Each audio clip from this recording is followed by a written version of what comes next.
What's going on, everybody? How y'all doing? So we're back with another one of the moments that get me hype. And today we want to talk about My Hero Academia when Tomura Shigaraki first showed up. First of all, forgive me if I pronounced that name wrong, because Shigaraki's name is hard to pronounce. I had to practice about 3 times before I start this video.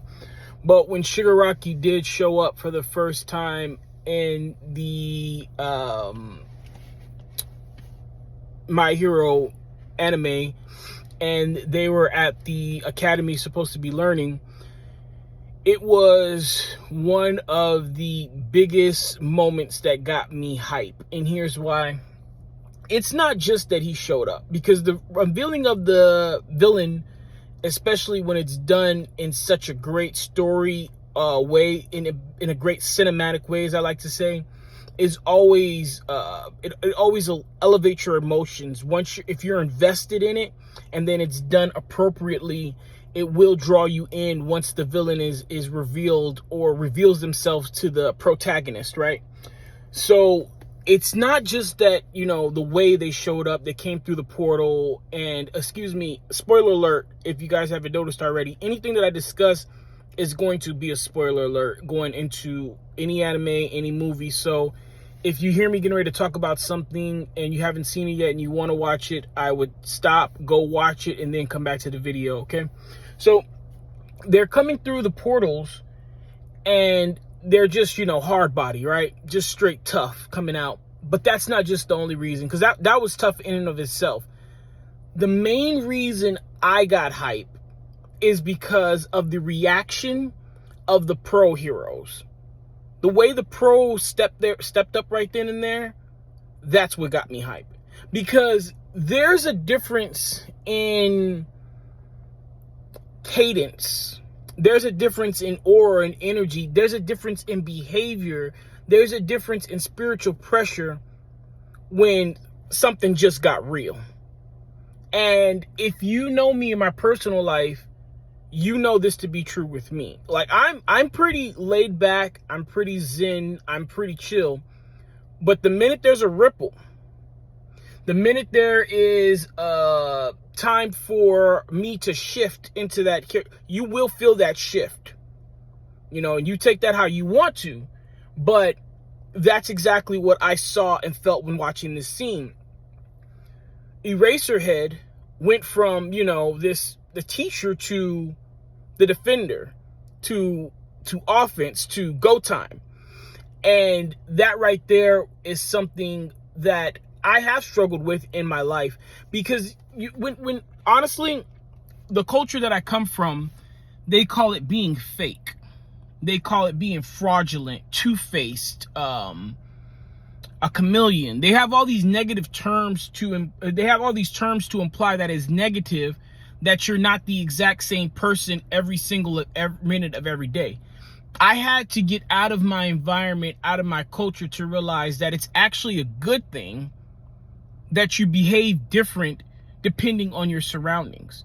Now, I didn't say make different decisions. I didn't say that your character should change or your integrity should be in question. But the way that you behave at church should not be the same way that you behave when you're in the super center. Should not be the same way you behave in the washateria. Should not be the same way you behave at the gym. So for someone to try to say you should be, you should be 100 you're not 100 if you're not this person well, who's the same exact person every single place that they go? How does that make sense? To behave and to interact with everyone exactly the same. So you interact with a 2-year-old the same way you do with a 20-year-old. You interact with a 30-year-old the same way you do with an 80-year-old. You see, this once I realized how flawed this terminology was, anybody who used it, I just immediately let them, I would say, okay, I would agree with them and just let it go, because at the end of the day, that's a very childish-like behavior. That's something that you put on animals. A lion's going to be, even animals don't act the same around every single, like a lion and a shark, they're not going to be the same in every environment. If you take a shark out of water, he's a whole different type of animal. He's gonna be gasping for air, wanting to go back in, but you put him in the sharp, in the deep end where he's hungry, you might be prey, you know? Anyway, kind of getting off subject a little bit there, but that was one of the reasons that I got so hyped, to see the layers of character, or the layers of personality, the layer of traits in Eraserhead and in the other pro heroes that were there. And to see the second reason was to see the trainees, the students, step their game up. Like, they were known immediately, hey, look, this ain't training no more. We're not in a controlled classroom environment anymore. It's real. These are real consequences.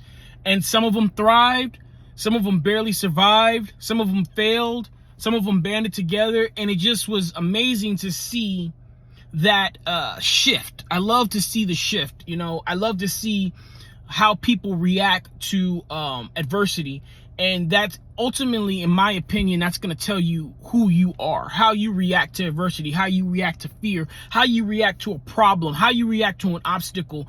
And it's going to let you know how bad do you want a goal, depending on how you react to it. You know, I don't want to call nobody out, but I have people that sometimes I have to remind, at the end of the day, you're really just continuing to accept the problem is always going to be the problem.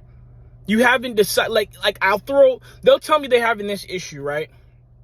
And I'll start throwing scenarios at them. Why don't you try this? In every scenario I throw at them, there's some reason why that won't work. There's some reason why they can't do that. There's some reason why that's not going to be acceptable. So I finally just leave it alone and change the subject, because all I heard was, I'm okay with the problem being a problem. See, that's not me. And the thing is, if it's really a problem, you'll do something about it. Once it bothers you enough, when anything bothers you enough, you'll do something about it. One way or the other, you'll do something about it. So either it doesn't bother you enough, you know, or it's really not a problem. You just want to complain about something. Anyway, back to the scene that got me hyped. Like I was saying, they decided that the problem was a problem. They sent the children in different areas. They decided to face off against the ones that they could face off against. And they decided, you know, it was just such a great moment. I won't go into it too much because, to be honest with you, that whole couple of episodes where Shigaraki showed up, there's so many different moments in there that got me hyped, and I will revisit those later on. But that's just the first one. Seeing everybody step their game up, seeing the shift, seeing the level change, it just got me hyped. So that's been another one of our moments that get me hyped. If you haven't checked it out, go check it out and let me know if you agree that it got you hyped too. If you have checked it out, then let me know if you agree or disagree, if it got you hyped. And other than that, guys, just stay blessed, stay motivated, go after everything you want. I want to thank everybody out there for watching this video. I need you guys to take care of yourselves. Please be kind to one another. Keep me in your prayers. I'll forever keep you in mind. Endure, believe, rise.